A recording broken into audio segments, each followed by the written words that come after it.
नया army chief किसको बनाए? वजीर आजम आज नवाज शरीफ से अहम मुलाकात करेंगे। वजीर आजम शहबाज शरीफ मलिका बरतानिया की आखिरी रसूमात में शिरकत के लिए बरतानिया पहुंच गए हैं। आज पार्टी कायद नवाज शरीफ से मुलाकात करेंगे। नवाज शरीफ ने लंदन में इजलास तलब कर लिया है। शहबाज शरीफ समेत वफाकी वज़रा, मरकजी रहनुमा भी शिरकत करेंगे। शहबाज शरीफ नए आर्मी चीफ की तकर्री पर भी पार्टी कायद से मुशावरत करेंगे। मुल्की मैशियत, सियासी सूरत हाल और आइंदा इंतखाबात इजलास का अहम एजेंडा होगा। पंजाब में तब्दीली और इसके लाहे अमल पर भी मुशावरत की जाएगी। वज़ीर आज़म बरतानिया से अमरीका जाएंगे, जहां अक़वाम मुत्तहिदा की जनरल असम्बली इजलास में शिरकत करेंगे। मुल्क की सियासी सूरत हाल की बात करेंगे। इस हुकूमत ने अपने करप्शन केसेस ख़त्म करा दिए हैं। शहबाज शरीफ, हमजा शहबाज को 16 अरब के केस में सज़ा होना थी। साबिक वज़ीर आज़म इमरान खान की 4 सदा में हुकूमत पर तनकीद। कहते हैं करप्शन केसेस के 4 गवाहान हार्ट अटैक से मर गए।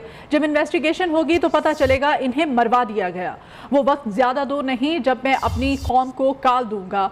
इस दलदल से निकलने के लिए साफ और शफाफ इलेक्शन कराना होंगे। पुरअमन इनकलाब का दरवाज़ा रोका तो फिर खेल सबके हाथ से निकल जाएगा।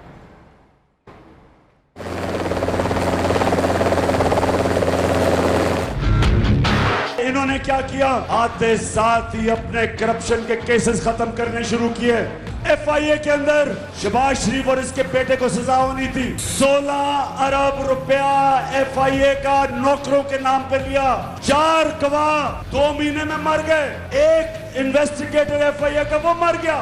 और जब भी इन्वेस्टिगेशन होगी पता चलेगा कि वो हार्ट अटैक से ऐसे नहीं मरे, उनको मरवाया गया। ज्यादा दूर नहीं वो वक्त जब मैं अपनी कौम को एक कॉल दूंगा, और वो कॉल होगी सिर्फ एक मकसद के लिए कि इस दलदल से जिसमें हमारा मुल्क डूबता जा रहा है, सिर्फ एक रास्ता है इससे निकलने का। साफ और शफाफ इलेक्शन करवाए जाए। अगर आपने पुरअमन इनकलाब का दरवाजा रोका तो वो इनकलाब आएगा यहाँ जो गेम सबके हाथ से निकल जाएगी। वो इनकलाब आएगा जो मुल्क को नुकसान पहुंचाएगा।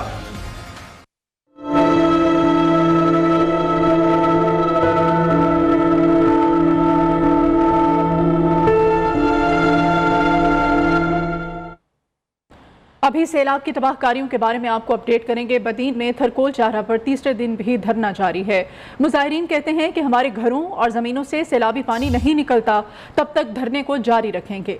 ज़िला इंतजामिया के मुतासरीन के दरमियान दूसरी मरतबा मुज़ाकरात नाकाम हो गए हैं। इस बारे में मज़ीद डिटेल्स लेंगे हमारे नुमाइंदे मुर्तज़ा मेमन से। मुर्तज़ा, बताइएगा इस वक्त एहतजाज की क्या सूरत हाल है? जी, थरकूल शारा पर जो है आज तीसरे दिन भी मुतासरीन का धरना जारी है और इस धरने में हजारों लोग शरीक हो गए। और बदीन जिले की इंतजामिया और पीपल्स पार्टी के रहनुमाओं ने इनसे मुज़ाकरात किए थे, लेकिन वो मुज़ाकरात भी नाकाम हो गए। और दूसरी तरफ जो कट के मुखालफिन थे उन्होंने अपना धरना खत्म कर दिया है। इन धरने में बैठे मुतासरीन का मुतालबा ये है कि LBOD RD 211 पर कट लगाया जाए, ताकि हमारे गाँव से और हमारे जमीनों से और घरों से जब तक पानी नहीं निकलता है तब तक हम ये धरना खत्म नहीं करेंगे। धरना हमारा जारी रहेगा। और मैं आपको ये भी बताऊं कि धरने में आज जो है कौमी अवामी तहरीक के रहनुमा अयाल लतीफ पलीजो भी शरीक हो रहे हैं। इसके अलावा अब इस धरने को और मजीद बढ़ाने के लिए टंडो जानमामन भुट्टो और उमरकोट के जो मुतासरीन हैं वो भी शरीक हो रहे हैं। अभी आज थोड़ी देर पहले जो है पंगरियों से, मलकानी से जो है सैकड़ों की तादाद में मजीद जो मुतासरीन है कैंपों से यहाँ पर धरने में शरीक होने के लिए आ रहे हैं। ठीक है, बहुत शुक्रिया मुर्तजा आपका। उधर नवाबशाह के गांव यूसुफ डाहरी में बरसाती पानी से मगरमच्छ निकल आए। पुलिस के मुताबिक मकामी अफराद ने बरसाती पानी से मगरमच्छ पकड़ लिया, जिसे वाइल्ड लाइफ के हवाले कर दिया गया है। खदशा है कि सैलाबी पानी में मजीद मगरमच्छ हो सकते हैं। महकमा वाइल्ड लाइफ की गेम सेंचुरी के इंचार्ज इंस्पेक्टर अब्दुल हकीम रिंद का कहना है मगरमच्छ सैलाबी पानी निकल जाने के बाद गेम सेंचुरी में छोड़ दिया जाएगा। सिंध हुकूमत के महकमा खुराक की बड़ी नाअहली सामने आ गई है। साई सरकार ने 1 लाख से ज्यादा गंदम की बोरियां खुले आसमान तले रखकर सड़ने के लिए छोड़ दी। टडुअला या नसरपुर के गोदाम में रखी गंदम तबाह हो गई। तफसीलात सरफराज कायम खानी की रिपोर्ट में देखिए। सिंध हुकूमत के लिए सरकारी गंदम की हिफाजत संगीन मसला बन गया। एक तरफ साई सरकार जरूरतमंदों की मदद के लिए परेशान तो दूसरी जानिब खतीर रकम की गंदम मिट्टी में मिल गई। इंतजामिया सोती रही। सिंध भर में महकमा खुराक के गोदाम होने के बावजूद सरकारी गंदम रखने की जगह नहीं। शदीद बारिश की नजर होने वाली गंदम की मालियत करोड़ों में बताई जा रही है। ये एक अरसा दराज से यहाँ पर स्टार्ट की जाती है, लेकिन तूफानी बारिशों में ये भी जो ज़हरेब आ चुकी थी, जिससे ये काफी मुतासिर हुई है। लेकिन अभी तक यहाँ पर इंतजामिया की जानिब से कोई अमली इकदाम नहीं किए गए। टंडोला यार नसरपुर में खुले आसमान तले रखी गंदम सिंध हुकूमत के लिए सवालिया निशान है। मुतलका महकमे ने अपनी नाहली छुपाने के लिए गंदम के अतराफ मिट्टी डालकर बंद बना दिया। कैमरामैन राहिल अहमद के साथ सरफराज का इमखानी, नियो न्यूज, टंडोला यार, नसरपुर। रिलीफ ऑपरेशन में पाक फौज सबसे आगे है। डेरा इस्माइल खान की तहसील कुलाची में पाक आर्मी की जानिब से सैलाब मुतासरीन में राशन तकसीम किया गया। गवर्नमेंट कॉलेज में मेडिकल कैंप भी लगाया गया। शेराज अहमद की रिपोर्ट। मेडिकल कैंप में डॉक्टर्स ने मरीजों का मुआयना किया। मुफ्त दवाइयाँ भी तकसीम की गयी। दूसरी तरफ सैलाब मुतासरीन को खैमे, राशन और जरूरी अशिया भी दी जा रही हैं। राशन देंदे पैन, हार भला देंदे पैन, गद्दे देंदे पैन, हर सामान था को देंदे पैन। अल्लाह इन्हां दा भला करे, मेहरबानी इन्हां दी। साको फौज इमदाद देंदी पे, टेंट में वगैरह देंदी पे, मेहरबानी है उन्हां दी। मुतासिरीन ने इमदादी सरगर्मियों पर पाक फौज को खिराज तहसीन पेश किया। तो इधर हम आज कुलाची में आए हैं लेने, इधर सही इंतजाम है, सही लेनों में मिल रहा है, हर एक को मिल रहा है। इधर हम इनके बहुत शुक्रगुजार हैं। बड़ी मेहरबानी थी। वैसी है साहब को ये पैसे टाइट देनी पड़ी। सैलाब मुतासरीन का कहना था पाक फौज ने वतन की खातिर किसी कुर्बानी से दरीग नहीं किया। अवाम भी हर दम फौज के शाना बशाना रहेंगे। शेराज अहमद मुगल, न्यू न्यूज, तहसील कराची, डेरा इस्माइल खान। लसबेला में ज़राई ज़मीनों को सैलाबी रैलों ने लाखों की खड़ी फसलें तबाह कर दी हैं। महकमा ज़राअत की करोड़ों की हैवी मशीनरी खराब हो गई है। जमींदार काफ़ी परेशान दिखाई दे रहे हैं। ओथल से मंजूर हुसैन अंगारिया की रिपोर्ट। लसबेला में सैलाब ने ज़राई ज़मीनें उजाड़ कर रख दी। महकमा ज़राई इंजीनियरिंग के पास ज़मीनों की बहाली के लिए मशीनरी तो दस्तियाब है, मगर वो काम के काबिल नहीं। देखभाल न होने के बायस मशीनरी तबाह हो गई। ज़राअत को भी काफी नुकसान हुआ है। यहाँ हमारे करोड़ों की फसलात जो है वो मिट्टी में मिल गई है। पानी जो है उनको तबाह बर्बाद मलिया मिट करके चला गया है। मशीनरी फाल न होने से ज़मीनें बंजर होती जा रही हैं। ज़राई इंजीनियरिंग के पास इतने भी मशीनरीज नहीं है या डीजल नहीं है जो हम अपने वापस जमीनों को बांध सके, वापस आबादी कर सके और अपने बच्चों का गुजारा कर सके। शहरियों ने मुतालबा किया कि हुकूमत बलूचिस्तान फौरी तौर पर नई मशीनरी का बंदोबस्त करे ताकि काश्तकार जमीनों को फिर से आबाद कर सकें। मंजूर हुसैन अंगारिया, न्यू न्यूज, उथल, लसबेला।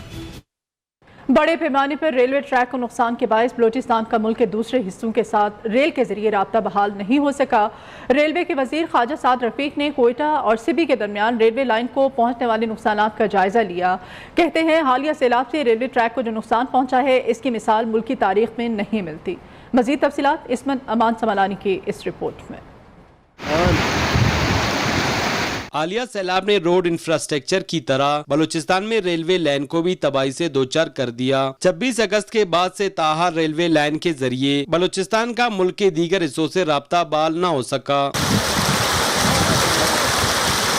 वफाकी वजीर रेलवेज ख्वाजा साद रफीक ने कोयटा और सिबी के दरमियान रेलवे लाइन को पहुंचने वाले नुकसानात का जायजा लिया। कहते हैं मुल्क की तारीख में रेलवे का इतना बड़ा नुकसान नहीं हुआ। काबिल तसव्वुर नुकसान था। बलूचिस्तान में सैलाबों ने बहुत नुकसान किया है, जैसे सिंध में हुआ। कोयटा ताफ्तान सेक्शन 104 जगह से ब्रिज हुआ है और कुछ ब्रिज गिरे हैं। वफाकी वजीर ने इस अज़म का इज़हार किया कि रेलवे लाइन की बहाली के लिए तमाम वसाइल को बरोकार लाया जाएगा। कैमरामैन यासीन खान के साथ असमत अमान सुमालानी, नियो, कोयटा।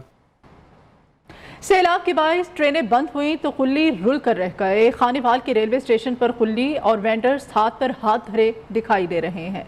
मुतासरीन कहते हैं कि नौबत फाकों तक पहुंच चुकी है। तारिक शहजाद की रिपोर्ट। सैलाब और बारिशों ने निजाम जिंदगी दरहम बरहम कर दिया। कुदरती आफत के बायस रेलगाड़ियां बंद हुई, कुलियों और वेंडर्स का काम ठप हो गया। खानेवाल के स्टेशन पर कुली और वेंडर्स हाथ पर हाथ धरे दिखाई देते हैं। कहते हैं नौबत फाकों तक आ चुकी है। रोडी से आगे से चलानी चाहिए गाड़ियाँ, हमारी रोजी रोटी यही है, हमारी तरफ भी देखना चाहिए, हम गरीब लोग हैं। कुलियों का कहना है ट्रेनें चलने से ही घर का चूल्हा जलता था। कुली और मुसाफिर बड़े इंतजार करते हैं, ट्रेनें पे बड़े परेशान हैं और हमारी ये गुजारिश है, हमारी अपील है, हमें ये हमारी हुजरत, हम गरीब आदमी हैं, हमारे लिए ये चलनी चाहिए सर।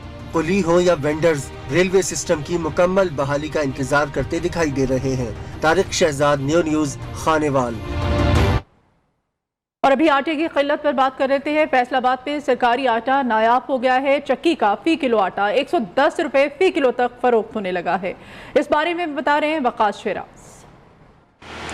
जी बिल्कुल, अच्छी खुद नौश, दालों और सब्जियों के बाद अब आटे की कीमत इस कदर ज़्यादा हो चुकी है कि शहरी खासे परेशान नज़र आ रहे हैं।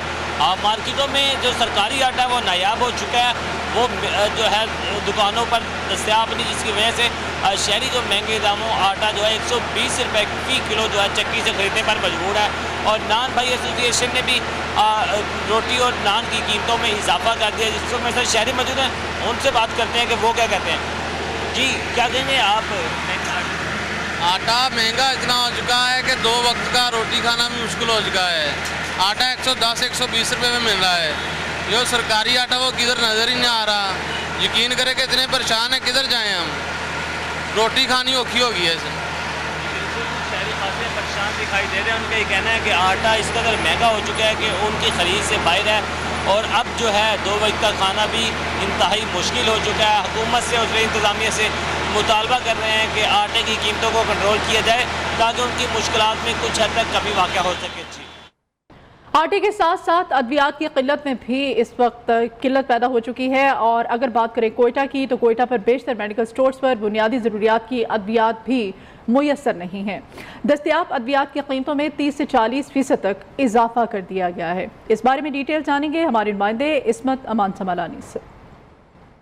जी बिल्कुल है, कोयटा में आटा, दालें, इसी तरह चीनी समेत और सब्जियों की बात जो है अब यहाँ पर जो अद्वियात की कीमतों में भी इजाफा हो गया, और ख़ास वजह हम देख रहे हैं यहाँ पर जो है किल्लत इसे जो है करार दे रहे हैं। इसी तरह आटे की जो किल्लत पैदा होगी उसके बाद हमने देखा कि इनकी कीमतों में इजाफा हो गया, और इसी तरह अब जो है अद्वियात की भी किल्लत यहाँ पर कोयटा में पैदा होगी। जो यहाँ पर जो अद्वियात है ख़ासकर जो ज़्यादा इस्तेमाल होते हैं वो उनकी किल्लत है, और उसके बाद जिन मेडिकल्स में ये जो अद्वियात जो है दस्तयाब होते हैं तो वहाँ पर उनकी कीमतों में इजाफा कर दिया गया। यहाँ पर इस टाइम मेरे साथ मेडिकल एसोसिएशन के सदर जो है नसीब साहब मौजूद, हम इनसे बात करते हैं। अच्छा नसीब साहब, क्या वजह है इनकी कीमतों में इजाफा हुआ है और ये किल्लत की क्या वजह है? तो इसकी मेन वजह जो है ना डॉलर की वजह बता रहे हैं कि डॉलर महंगे हो रहे हैं, लेकिन मेन किल्लत जो है ना गवर्नमेंट की टैक्सेस की वजह से, गवर्नमेंट की नाजायज़ टैक्सेस की वजह से गरीबों से मेडिसिन बहुत दूर जा रही है। यहाँ पर जो खासकर हम देख रहे हैं जो कम आमदनी वाले अफराद हैं, इनकी जो है मुश्किलात में ज़्यादा से ज़्यादा इजाफा हो रहा है।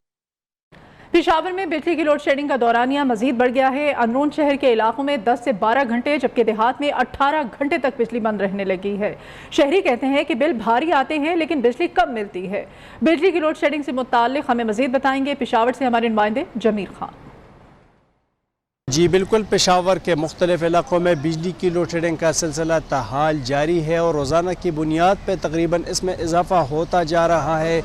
अंदरूनी शहर में तकरीबन 10 से 12 घंटे तक जो फिरदौस है, अशनगरी है, रामदास है, नौतिया है, गुलबर्ग है, इन इलाकों में, और साथ साथ जो मज़ाफ़ाती इलाके हैं पेशावर के बड़ा बेर, मतनीय, दिज़ई, यूसुफ खेल, अज़ाखेल, पिरबाला, मतरा, शाहीबाला और दीगर जो वर्सकरोट के इलाके हैं वहाँ पे तकरीबन 16 से 18 घंटे तक बिजली बंद रहती है, जिसकी वजह से न सिर्फ कारोबारी सरगर्मियाँ मुतासर हो रही है बल्कि शहरी भी मुश्किलात का शिकार है। शहरियों से भी कि उनके तासुरात क्या है और उनकी मुश्किलात क्या है। लोड शेडिंग से बताइएगा, लोड शेडिंग हो रही है, मुश्किलात कितनी है? बिजली की लोड शेडिंग तो बहुत ज़्यादा है कि अब तो गर्मी थोड़ी सी कम हो गई है, शुक्र अल्लाह का, लेकिन ये कि लोड शेडिंग बहुत ज़्यादा रहती है, जबकि भारी बिल भी हम दे रहे हैं। तकरीबन 20,000 रुपये का बिल मैंने पिछले माह जमा करवाया, तो इस बार तो ये भी कह रहे हैं कि ये फ्यूल अलाउंस भी नहीं होगा। यहाँ पे शहरी हुकूमत से मुतालबा करते हैं कि फौरी तौर पर इस पर नोटिस ले और जो दावे किए जाते हैं, वादे किए जाते हैं, इसको अमली शक्ल दे बिजली लोड शेडिंग के खात्मे के हवाले से। जी आज संडे है, छुट्टी का रोज़ है। कराची में छुट्टी के रोज़ शहरियों ने नाश्ता पॉइंट्स का रुख कर लिया है। हलवापुरी से खूब लुत्फानंदोज़ हो रहे हैं। मज़ीद जानते हैं हमारे नुमाइंदे तैमूर शकील से। देखिए, इस वक्त मैं मौजूद हूँ कराची की मशहूर और मारूफ रोड बंस रोड पर, और छुट्टी के रोज़ कराची के शहरियों की बड़ी तादाद इस वक्त बंस रोड पर नाश्ता करने के लिए मौजूद है। ना सिर्फ बंस रोड बल्कि कराची शहर के मुख्तलिफ नाश्ता पॉइंट्स और मुख्तलिफ मकामात पर कराची के शहरी छुट्टी के रोज़ जो हैं वो नाश्ता करने के लिए अपनी फैमिली के हमरा आते हैं। कराची के शहरियों का कहना है कि छुट्टी का एक दिन मिलता है जिसमें फैमिली के साथ इंजॉय करते हैं। यहाँ तक कि दुकान मालिकान और नाश्ता पॉइंट्स के ऑनर से भी हमने बात की तो उनका भी यही कहना है कि कराची शहर की मुख्तलिफ इलाकों से आवाम जो है वो बंस रोड का रुख करती है और मज़े मज़े के खानों से लुत्फानंदोज होती नजर आती है। महकमा सेहत सिंध और निजी लेबॉर्ट्री की जानिब से बच्चों को कोरोना वैक्सीन लगाने की मुहिम का ऐलान कर दिया गया। कोरोना की खुसूसी मुहिम 19 से 24 सितंबर तक चलाई जाएगी, जिसमें बच्चों को इंसदाद कोरोना की वैक्सीन मुफ्त लगाई जाएगी। मज़ीद शफकत अजीज की रिपोर्ट में। कराची के 24 लाख बच्चों को इंसदाद कोरोना वैक्सीन लगाने का फैसला। निजी लेबॉर्ट्री और महकमा सेहत सिंध बच्चों को कोरोना वैक्सीन लगाएगी। डॉक्टर फरहान ईसा की कराची प्रेस क्लब में प्रेस कॉन्फ्रेंस। मुहिम के दौरान 5 से 11 साल तक के 24 लाख बच्चों को कोरोना वैक्सीन मुफ्त लगाई जाएगी। कि बच्चे कैरियर्स हो जाते हैं और अभी फिर 3% पे आना शुरू हो गई है कोविड की परसेंटेज, और ये एक चैलेंज है। और बच्चे जो हैं वो अपने बड़ों को लगा लेते हैं स्कूल से में जाके, स्कूल्स के थ्रू, और वो ख़ुद तो इफेक्ट शायद इतना ना होते हो बल्कि बड़ों को लगाते हैं। लेकिन अब जो वेरिएंट आ रहा है कोविड का वो बच्चों पे भी असर कर रहा है, और बच्चों की देखा जा रहा है कि ग्रोथ पे असर कर रहा है, कुछ लिवर पे असर कर रहा है, कुछ उनके जहन के ऊपर असर कर रहा है। छोटे बच्चे कोरोना के फैलाव का सबब बन सकते हैं। माहिर सेहत कहते हैं कि दुनिया भर में गुज़िश्ता 8 माह से ये वैक्सीन बच्चों को लगाई जा रही है। मुल्क में एक बार फिर कोरोना की शरह 3% तक पहुँच गई है। कैमरामैन जुल्फकार अली के साथ शफकत अजीज, नियो न्यूज़ कराची। अहम खबर है, वज़ीर आला पंजाब परवेज इलाही ने निजी शोबे के ताउन से देहात और इंडस्ट्रीज को गैस की फ्राहमी के प्रोजेक्ट की असूली मंजूरी दे दी है। वज़ीर आला परवेज इलाही कहते हैं देहात में निजी शोबे के ताउन से गैस की फ्राहमी से आवाम का देरीना मुतालबा पूरा होगा। मज़ीद डिटेल्स देंगे हमारे नुमाइंदे अयास शुजा से। जी अयास। जी बिल्कुल मरिया, LNG easy private limited Punjab देहात और इंडस्ट्रीज को गैस फराहम करेगी। चौधरी परवेज इलाही का कहना है कि रूरल गैस फिक्सिंग प्रोग्राम में हुकूमत पंजाब LNG ईजी प्राइवेट की मावनत करेगी। ग्रीन फ्यूल के फरोग से माहौलियाती आलूदगी का खात्मा भी होगा। देहात में निजी शोबे के ताबत से गैस की फराहमी से आवाम जो है उनको सहूलत मिलेगी। आवाम को माहौल बहुत ग्रीन काम करना तरजीहात में शामिल है। देहात में गैस की फराहमी से दर्जनों की कटाई और लकड़ियों जलाने का सदबाब होगा। इसके साथ साथ उनको कुकिंग के दौरान LNG के इस्तेमाल से ख्वातीन की सेहत पर भी इसके मुज़र असरात मुरतब नहीं होंगे। इस मौके पर यासर अहमद का कहना था कि LNG गैस ग्रिड के जरिए घरों में कुकिंग के लिए गैस मैसर होगी। इस मौके पर साबिक प्रिंसिपल सेक्रेटरी और दीगर हुकाम भी मौजूद थे। ठीक है, बहुत शुक्रिया अयाश शुजा आपका।